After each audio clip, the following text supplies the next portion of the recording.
Okey, Assalamualaikum. Yang seterusnya kita akan belajar subtopik 1.5 ataupun force. Okey, so sekarang ni cuba korang imagine, katakanlah ada satu kotak dekat atas lantai. Okey, so kotak tu korang tak kacau dia. So bila korang tak kacau dia, tak ada apa-apa berlaku dekat kotak tu. Okey, tetapi katakanlah korang sepak kotak ni. Okey, so bila korang sepak kotak ni boleh jadi kemek sikit. Okey, so bila dia kemek, lepas tu tadi dia tak bergerak, tapi bila korang sepak kotak ni, tiba-tiba kotak ni bergerak. Okey, so apa yang kita boleh cakap kat sini, yang korang sepak tu sebenarnya adalah force. Okey, so force, apa yang force boleh buat adalah first, dia change the shape of object. So katakanlah korang ada kotak yang elok je, cantik tadi. Okey, kotak ni mula-mula elok je, tapi bila korang sepak tiba-tiba dia jadi kemek. So nampak tak shape dia berubah. Okey, daripada besar korang sepak dia jadi kecil. So size dia berubah. Okey, lepas tu originally dia tidak bergerak, tapi bila korang sepak dia akan bergerak. So state of motion pun akan berubah pada objek. So tiga benda yang force boleh ubah adalah shape, size dan state of motion. Okay, so kalau soalan tanya apakah function of force, okay, ataupun what are the changes that can be produced by force, itu adalah tiga benda dia. Okay, so kalau korang tengok dekat gambar yang seterusnya ni, kita ada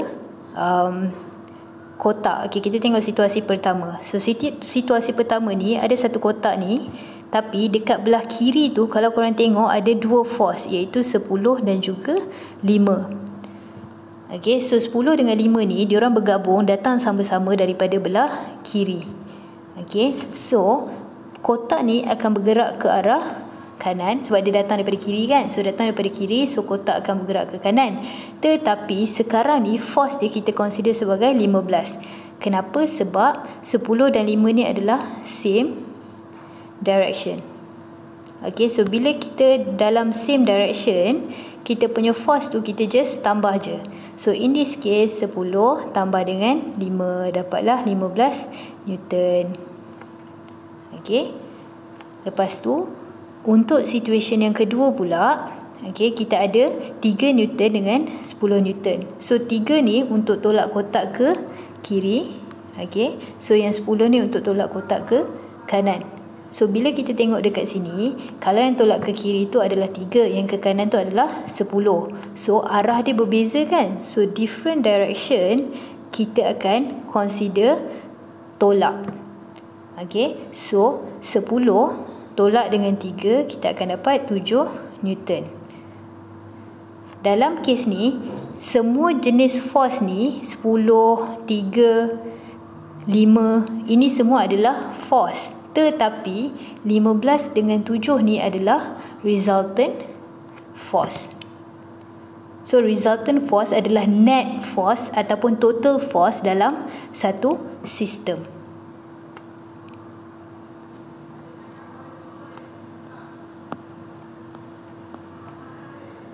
Okay, next kita akan tengok formula untuk force. So formula untuk force adalah F sama dengan MA. Berbalik kepada yang tadi kita cakap pasal resultant tu, so imagine ke sini adalah 10 Newton, ke sini adalah 4 Newton. Lepas tu objek ni adalah 2 kg. Okay, so kita tengok formula. Formula adalah F equals to M darab dengan A, di mana M is mass, A is acceleration, F is force. So force the unit is Newton. Okay, kat sini betulkan dekat dalam nota korang, Newton adalah kg meter per second squared. So ni salah Alright. So berbalik kepada cerita tadi, kita ada mass. So dalam kes ni mass kita adalah 2 kg. Okay, soalan yang ini adalah berapa acceleration. Okay, saya ulang balik soalan. Awak ada satu kotak, kotak ni 2 kg. So 2 kg ni ditarik ke kanan dengan 10 Newton of force and to the left dengan 4 Newton of force. So question dia adalah berapa acceleration. Kita dah ada M equals to 2. Tetapi kita nak cari A. So untuk cari A, kita kena ada M dengan F. So dalam kes ni, kita tak boleh guna 4, kita tak boleh guna 10. Sebab kita hanya boleh guna satu sahaja value. So dalam kes ni, datanglah F ni sebenarnya adalah resultant force yang tadi. Okay, kalau kita tengok arah dia berbeza kan. So if different direction, then the forces akan ditolak. So dalam kes ni 10 tolak 4, kita akan dapat 6 Newton. So actually the force is 6 Newton. Okay, so kalau kita nak calculate, F sama dengan MA, 6 equals to 2 times A. So kita akan dapat A equals to 3 meter per second squared. Okay, so saya ulang balik. The idea is formula yang paling penting sekali dalam ni adalah F sama dengan MA, di mana F adalah force tapi dia adalah sebenarnya resultant force, di mana unit dia adalah Newton ataupun kg meter per second squared. Okay, lepas tu M tu adalah mass dalam unit kg dan A acceleration dalam unit meter per second squared.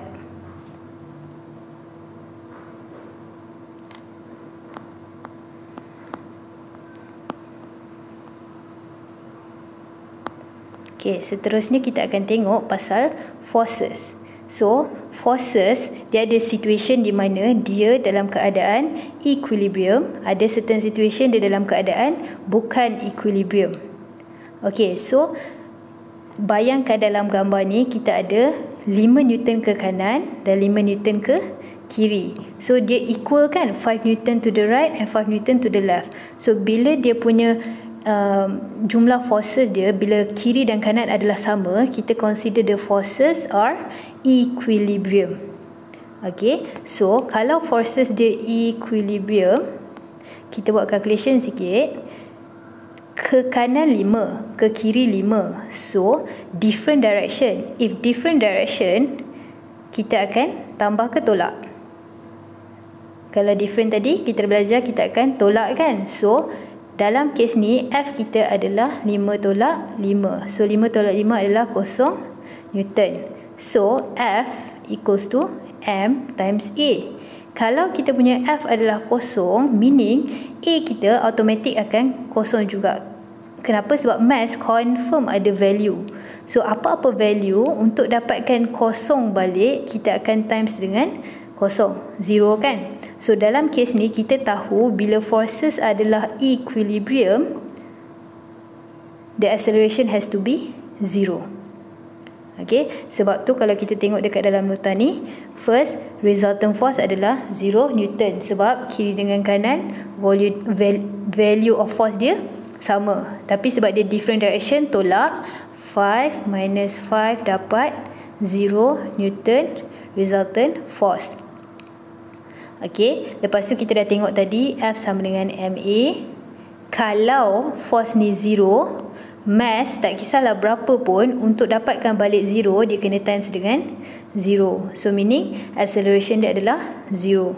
So kita dah belajar hari tu, waktu kita belajar motion, kalau acceleration equals to 0, okay, kalau acceleration equals to 0 meter per second squared, meaning dia punya velocity adalah constant.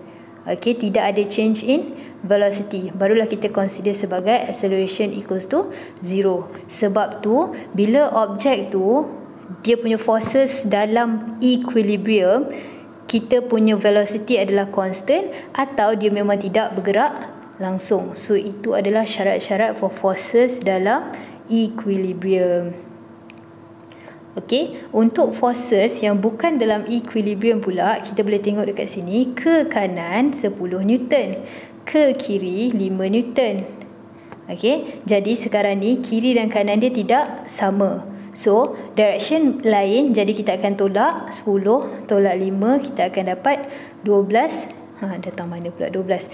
Start balik. 10 tolak 5, kita akan dapat 5 Newton. So 5 Newton ni adalah resultant force kita. Okay, so nampak tak resultant force bukan 0 kan? So kalau resultant bukan 0, maksud dia acceleration pun bukan 0. bila acceleration bukan 0, maksudnya dia boleh ubah dia punya velocity sebab acceleration dia tidak 0. Okay. So buat masa ni itu dulu untuk forces. Okay. So try untuk fahamkan balik everything sebab ni di antara yang paling selalu keluar soalan dekat dalam exam.